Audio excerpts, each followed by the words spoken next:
day. My name is Mark Malore. I'm with the Malore Law Firm, and I wanted to speak with you today about a topic that many of my homeowner clients come in to see me about.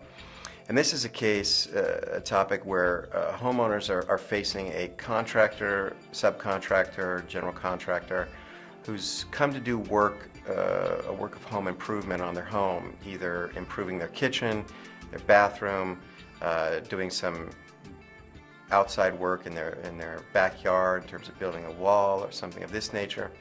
And so these are works of home improvement, but now the contractor or subcontractor has filed what we call a mechanics lien on your project, and you've gotten notified by the county recorder's office in your city or your county about the recording of the mechanics lien.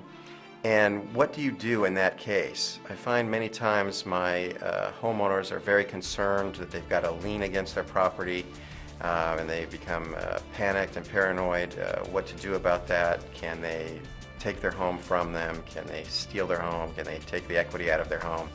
So let's talk about those issues and what the impact is on you. The first thing you need to remember is that the mechanics lien law in California is very structured. It's very statutorily provided for. So what that means for you is that if the contractor, subcontractor has recorded a mechanics lien, but either hasn't followed the requirements prior to the recording in order to be able to record a valid mechanics lien, or doesn't follow up with the mechanics lien in order to validate the mechanics lien after recording, then those mechanics lien rights go away and you don't have anything to worry about. So the first thing to determine in any consultation or discussion about this topic is, did the contractor follow the proper prerequisites in terms of filing and recording their mechanics lien against your property?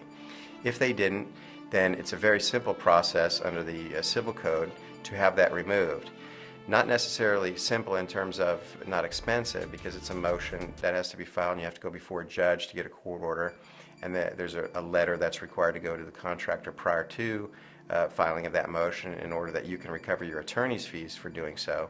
But the process doesn't require a full-blown lawsuit. It's a very specialized motion process, and we're able to dispose of the mechanics lien right away.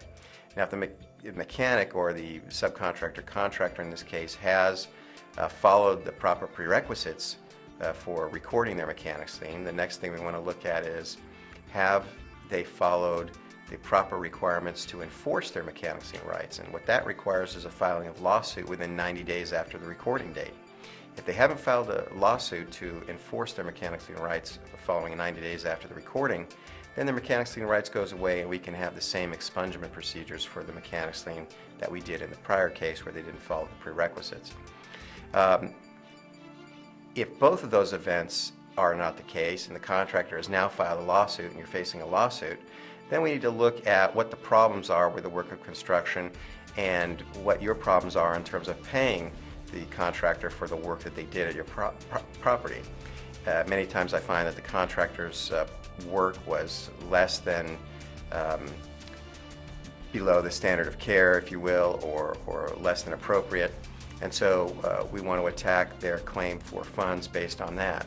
Whatever the case is, it's good to see an attorney, whether one local to you or in our office, about how to address the mechanics lien issues that are facing you on your home today. If you have those kind of questions, feel free to give me a call, 951-222-2100, or you can reach me at malorelawfirm.com. Thanks so much for your attention.